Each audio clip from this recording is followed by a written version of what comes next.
Right, it's Mike from the Mike James Rock Show. We're here in Plymouth. Tesseract have joined us. How's it going, gentlemen? Good. I kind of feel like I'm sandwiched in the middle. I'm like left to right, left to right. How's it going? Yeah. There's only one reply to that, isn't there? It's just good or bad, really. Isn't it? Terrible, actually. Terrible. Why is that? Because you're in Plymouth? No. Did you know that Plymouth is a place where plimsolls were originally made? Really?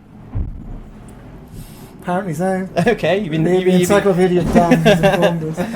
just cluing yourself up to like fit in with the locals. That's cool. So we went plimsoll shopping, but we didn't find anything suitable. Oh man, We're going to go out. Plymouth has no soul. Find out after the gig, I guess. So yeah, this is the first night of, I guess it's your warm-up gig for the rest of your UK tour. You're out with Devon Townsend for the next week or so. Great to be back on the road with him. Yeah. The first time we went to the States, we supported him on his first ever headliner. Oh, nice. So it's great to be back. Yeah, and I was back in 2010, which seems like a lifetime ago now. It's like 7 years ago. Blimey, man, time flies. Because we spoke with you on that tour as well, didn't we?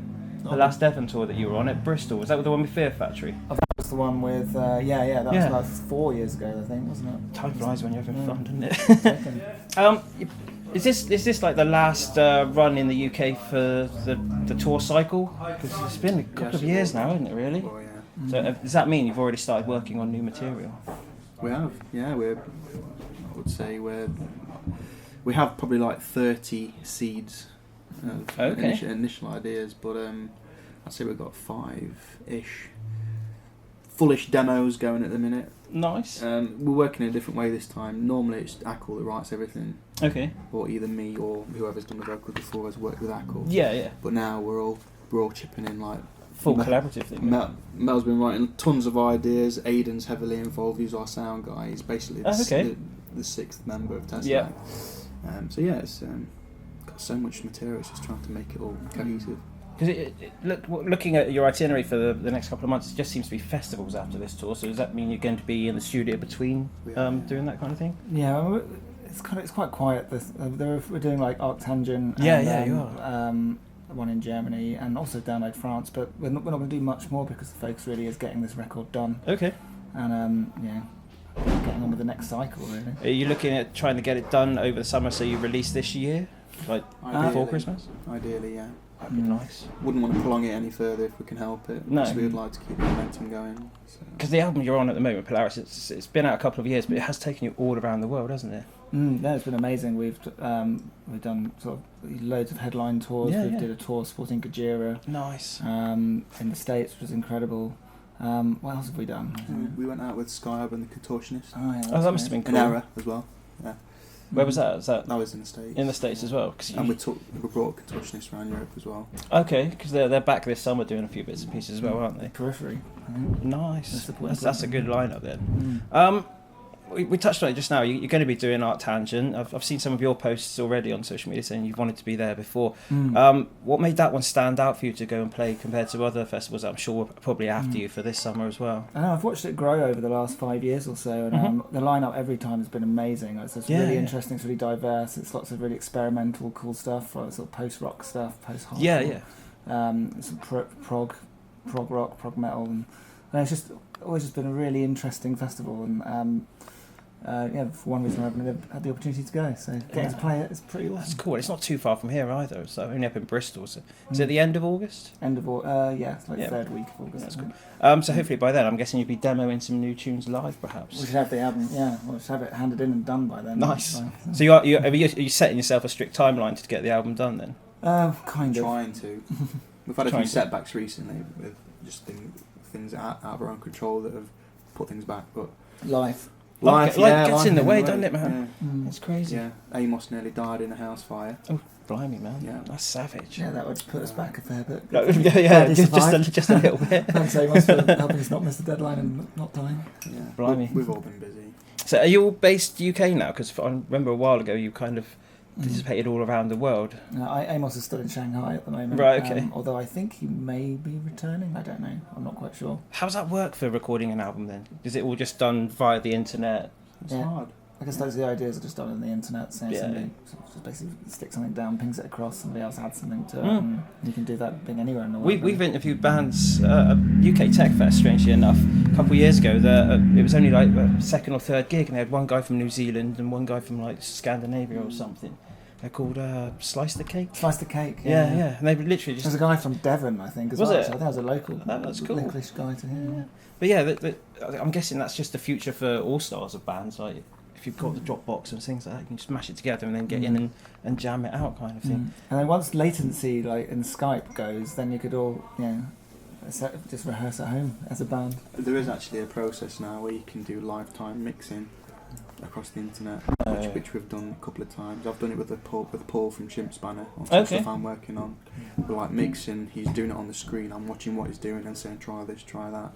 And it's real time. It's great quality as well. Is that going to be the sort of future for gigs as well, do you think? That people can, because you've got this like Facebook Live and stuff now, so people can stream at events. So what is that a way you could do it? It's been around for a while. People have been streaming shows for a while, but do you mean like sitting at home and playing a gig and letting people watch it? Almost like a pay-per-view kind of thing. You could do a private gig from your recording studio or something, and people. I don't think that'll happen because of the people have got phones. You've always got a way to record it and put it on social media. Yeah, I guess so. I don't think that'll happen. It's a hard I think market. what is happening though is basically doing sort of virtual reality stuff where you can basically have a 3D thing and you can watch gigs. And that technology is already being developed at the moment. Oh, awesome, man. So soon you only need to play one gig. It's like, world tour done, brilliant. Yeah, pretty much, man. That's quite cool because you can beam stuff to space and back now and gigs from the space station. So why not do a virtual reality show? Is that something you would want to put yourself forwards to do? I think anything cool like that would definitely experiment with. But I don't think I'd ever kill live music. Live music's be an interesting spin. Drummers. It's always the drummers making noise.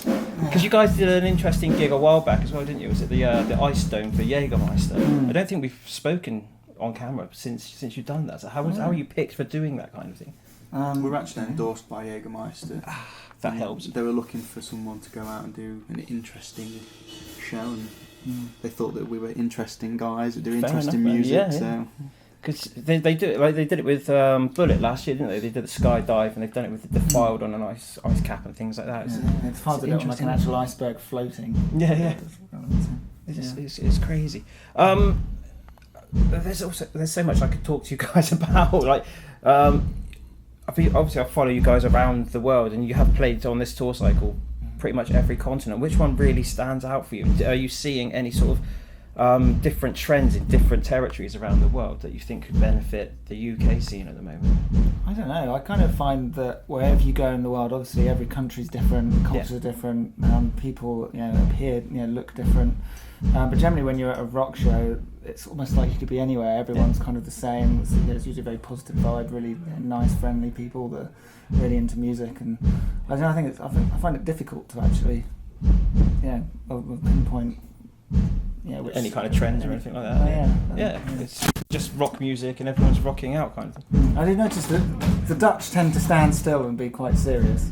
Okay. But I think the only trend for us is the fact that things are growing. Yeah. So from that side of things, there's a trend happening for us. That's great though, isn't it? I guess because but definitely in the last sort of 5, maybe 6 years, that the style of music that you play has become a lot more sort of prevalent in the mainstream. It's like, well, not necessarily the mainstream, but the underground mainstream. There's a lot more people know about bands like yourself and Periphery and that kind of. I hate to use the word gent, but it's that kind of techy, genty kind of sound. Where do you see the scene going from now on? I don't know. I think lots of the bands in it. Well, I think in order to survive, will have to keep evolving and keep changing and keep things interesting. I think that's why the scene started out in the first place, because it was actually something quite unique and fresh. There is a trend I've noticed actually. Going back to it, there's more singers. Oh, okay. Less screamers.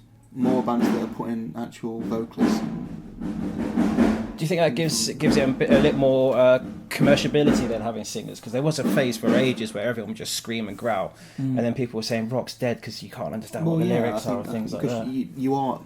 You're ultimately alienating a large area of the populace by screaming. So if you're opening your voice up and articulating words that people can understand, I think it's it's the way forward for a lot of people. But also with screaming, I think that there's only so much you can do with it. Like it's a sound, it's an effect. But it's it's like another instrument almost, isn't it? In stylings and stuff. But I think with singing, I think it's way more diverse and way more experimental, and you can try loads of new things. I think the trouble with metal and screaming is quite a lot of it just starts to all sound the same. And I'm a metalhead, I love metal music, but you get tired of it, I think, after a while. I know exactly where you're coming from. I went through a phase where everything had to be screaming in my ears, and now it's kind of, I need something more.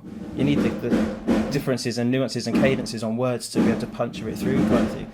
Did you think, like, now that you have got, you've mentioned there's a lot more singing involved in things, that bands like Tesseract could break through onto mainstream radio kind of thing? We did have some success in the States, actually, on Sirius. Messenger got played quite a lot in the States, and that was a real breakthrough for us to get on radio. So we're hoping to, do a lot more of that next time around. So I think I wouldn't say it's necessarily limiting us or we're specifically writing radio songs, but there's an avenue to get radio play, and you have to have a certain length song and a certain type of song to get on radio. Of course, Of course, needs to kick in within 30 seconds. Yeah, especially a band that's been, like yourselves, have been around for a fair few years now. You need to look at how you're going to sustain and the longevity of being able to live in an industry that's kind of almost falling apart. I'm hoping that the next album is going to be a combination of approachable, accessible material, but also